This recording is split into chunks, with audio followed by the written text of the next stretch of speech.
Hi, this is Chef Frank Brigsten coming to you from Blue Runner Creole Kitchen. Today we're going to make brown roux, one of the most important techniques in Louisiana cooking. My technique is to preheat the black iron skillet, and you have to use cast iron because it's heavy and it distributes and holds the heat. I'm going to add some vegetable oil, and I'm going to preheat the oil to about frying temperature, about 350 degrees. The oil is starting to smoke a little bit, so now I'm going to whisk in the flour. Now, be very careful when you're doing this because you're dealing with hot oil. Whisk it until it's nice and smooth. Get into the edges and the corner of the skillet, and then just watch it very, very closely. Don't stop whisking because the flour will burn the bottom. One thing to remember about the brown roux is that once you get to the color you want, whether it's deep caramel or chocolate brown, you have to stop the cooking. And we do that with the mirepoix. In Creole cooking, the mirepoix is onion, celery, and bell pepper.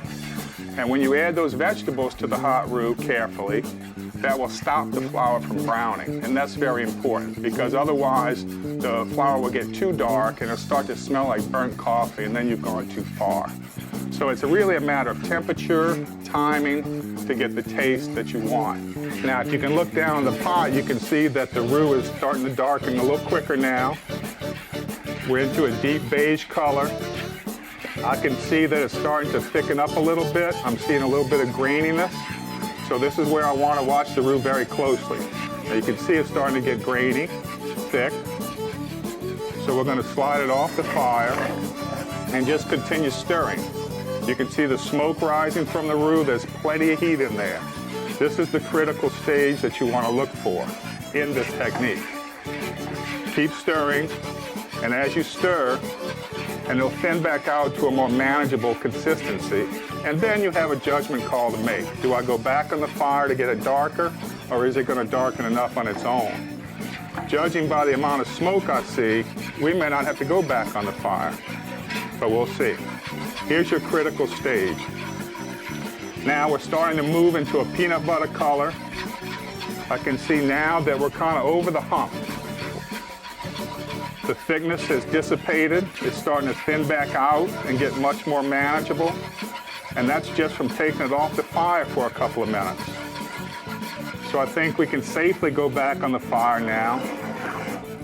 And it's on full high heat now, but I'm going to turn it down to low. Medium-low temperature now, and we'll just continue cooking until we get that caramel color we're looking for. Now this could be the basis for many things, but whatever you make with a dark brown roux, it's going to have depth of flavor. So now we're past dark caramel, and because of the amount of heat in here, it's going to continue to cook. So I'm going to turn the fire completely off. We're almost there. About another minute.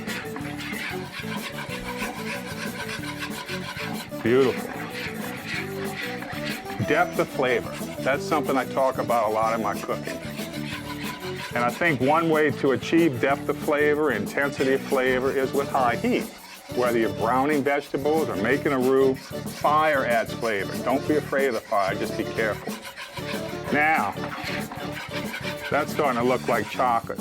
Look at that. So I'm going to stop on it now. The fire's off. We're going to very carefully add our mirepoix. I'm going to use a wooden spoon for this and add it in small spoonsful, because the moisture in the vegetables will cause a violent reaction with the hot oil of the roux. You can hear that sizzle. And you can see the steam from the vegetables.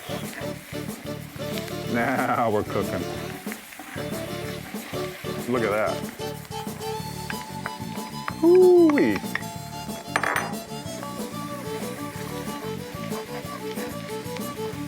One of the most essential parts of any Creole gumbo is a good brown roux like this.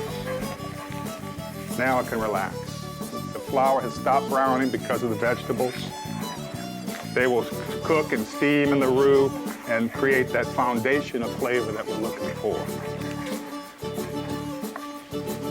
Now, look at that. And there you have it. I'm Frank Brigsten. Thank you for joining us in the Blue Runner Creole Kitchen. See you next time.